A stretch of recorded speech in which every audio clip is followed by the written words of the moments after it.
নমস্কার, আমি সুপর্ণা সূত্রধর। আমার আজকের নিবেদন ছোট গল্প। গল্পটি যিনি লিখেছেন তিনি আমার অত্যন্ত কাছের একজন মানুষ, মাননীয়া ডালিয়া মজুমদার রায় মহাশয়ার লেখা ভিডিও। নিবেদিতা মেয়েকে ডাকল জোরে, তৃণা, শুনছিস? তৃণা এখনো ঘুম থেকেই ওঠেনি। সারা সপ্তাহ অফিস করে বেশ ক্লান্ত থাকে মেয়েটা, তাই রবিবার ঘুম থেকে উঠতে ভীষণ দেরি করে ফেলে। ব্রেকফাস্ট তো ঠিক মতন করে না, উঠে চাটুকু কোনো রকমে খেয়েই বাকি কাজগুলো সেরে নেয়। আদুরে মেয়ে, শান্ত খুব, নিজের মতো থাকতেই ভালোবাসে। পড়াশোনায় বেশ ভালো ছিল ছোট থেকেই, তাই কলেজ পাস দিয়ে একটা ভালো চাকরি ঠিক পেয়ে যায়। কিন্তু ওর অফিসটা দূরে, এটাই সমস্যা। কি আর করবে, তার মধ্যে চালিয়ে তো নিতেই হয়। মা আর মেয়ের সংসার। বাবা আছেন, তবে ওদের সাথে থাকেন না। নিবেদিতা আবার ডাকল, তৃণামা, ওঠ, আমার সব কাজ সারা হয়ে গেল, আমি তো একটু বেরোবো, তুই এবেলাটা একটু কাটিয়ে নিস, রাতে অনেক গল্প হবে।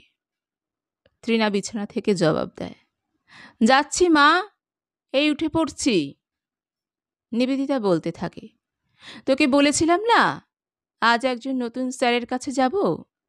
উনি তানপুরাটা খুব ভালো শেখান। আমাদের অফিসের বাদলদার মেয়ে শেখে, আমি অবশ্য অনলাইন শিখব। বলেই তৃণার ঘরে ঢোকে নিবেদিতা। ওঠ ওঠ, এই নে তোর জল খাবার। তৃণা বলে, এখনই বেরোবে? হয়ে গেছে, এবার বেরিয়ে পড়ব। সব কাজ শেষে নিবেদিতা এক সময় বেরিয়ে পড়ে। ও আজ যাবে গড়িয়ার দিকে, ঋষিকেশ বাবুর বাড়ি। উনি একজন গুণী মানুষ, অনেকে শেখে ওনার কাছে। তানপুরায় ঝর্ণার মতো সুর তোলেন তিনি। বাসে উঠে বসে নিবেদিতা, মনে মনে ভাবতে থাকে স্কুল জীবনের কথা। কত কিছুই তো একসময় শেখার ইচ্ছে ছিল, বিশেষ করে তানপুরাটা। রবি ঠাকুরের গান, তার সাথে তানপুরা যদি না থাকে মানায়, কিন্তু বাপের বাড়িতে একদমই এসবের চল ছিল না।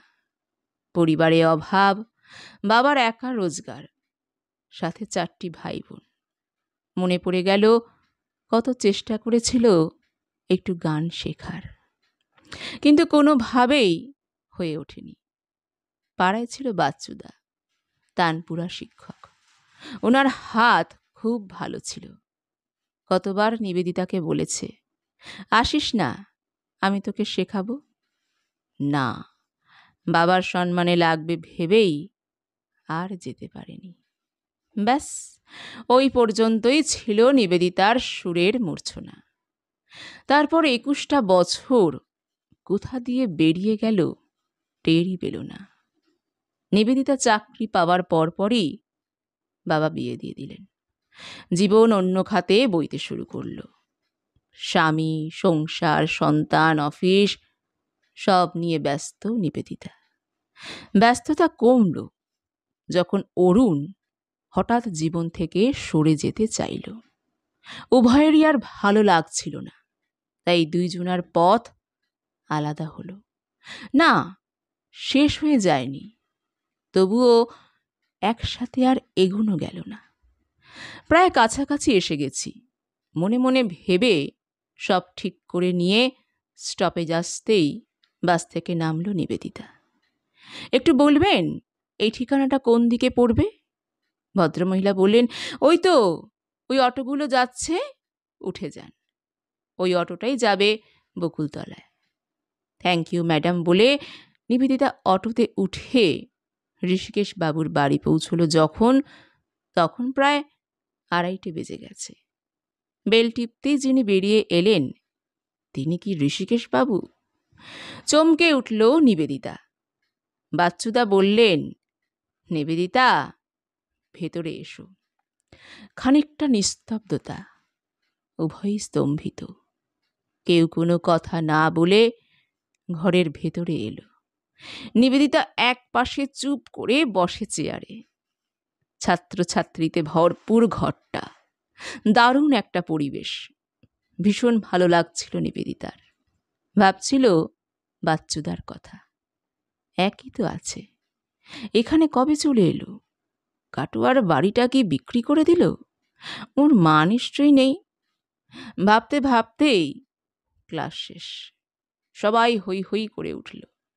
একটু পরেই বাচ্চুদা এক কাপ চা হাতে নিয়ে বলল, নিবেদিতা, চা খাও। নিবেদিতা অনেক কিছু বলতে যাচ্ছিল। বাচ্চুদা বলে উঠল, কোথায় থাকো এখন? আমি তো দুর্গানগরে থাকি। এটা আপনার বাড়ি? কবে চলে এলেন কলকাতায়? বাচ্চু বলতে থাকলো, সব শেষ করে এদিকে চলে এলাম। তার মানে? বিয়ে করেছিলাম, একটি পুত্র সন্তান, মা ও স্ত্রীকে নিয়ে বেশ ভালোই ছিলাম। বউকে শখ করে একটা অ্যান্ড্রয়েড ফোন উপহার দিয়েছিলাম। তারপর যা হয়। অবসর থাকুক বা না থাকুক, টিকটক ভিডিওর নেশা পেয়ে বসল পূর্বাকে। সব ছেড়ে মেতে গেল। এমনই মাতল, সংসার ভেসে যেতে শুরু করল। টাকা আসতে লাগলো, লোভ বাড়ল, অনেক বন্ধু হলো, সংসারে অশান্তি বাড়ল। পূর্বা বেপরোয়া হয়ে উঠল। কিছুদিন শোবার ঘরে ভিডিও করত। একদিন আমি ওকে বারণ করলাম, তুমি এসব ভিডিও শোবার ঘরে মোটেও করবে না। আমাদের শোবার ঘরটাকে পাবলিক করতে চাই না। মনে মনে ৭-৫ ভেবে রান্নাঘরটাকে স্টুডিও বানিয়ে ফেলল। কাজের ফাঁকে ভিডিও করবে বলে পয়সার নেশা পেয়ে বসল পূর্বাকে। এমনই এক বিকেলে গ্যাস নেভাতে ভুলে গেল। পূর্বা শুরু করল টিকটক ভিডিও। ছেলে পড়তে গেছে, মা দিদির বাড়ি, আমি অফিসে। হঠাৎ ফোনটা বেজে উঠল। ঋষিকেশ, তাড়াতাড়ি বাড়ি আয়, তোদের ঘরে আগুন। আর কিছু শুনতে পাইনি। কোনো রকমে অফিস থেকে বাড়ি আসতেই সব কারণ জলের মতো পরিষ্কার। গ্যাস বন্ধ করতে ভুলে গিয়েছিল পূর্বা।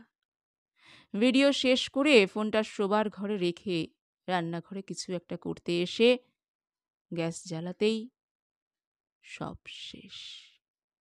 ওর ফোন খুলতেই শেষ আপলোড দেওয়া ভিডিওটা মোবাইলে ভেসে উঠল। নিথর হয়ে বসে রইলাম কিছুক্ষণ। নিবেদিতা অবাক হয়ে বলল, সে কি, এইভাবে? গল্পটা ভালো লেগে থাকলে ছোট্ট একটা লাইক এবং কমেন্ট করতে ভুলবেন না। নমস্কার।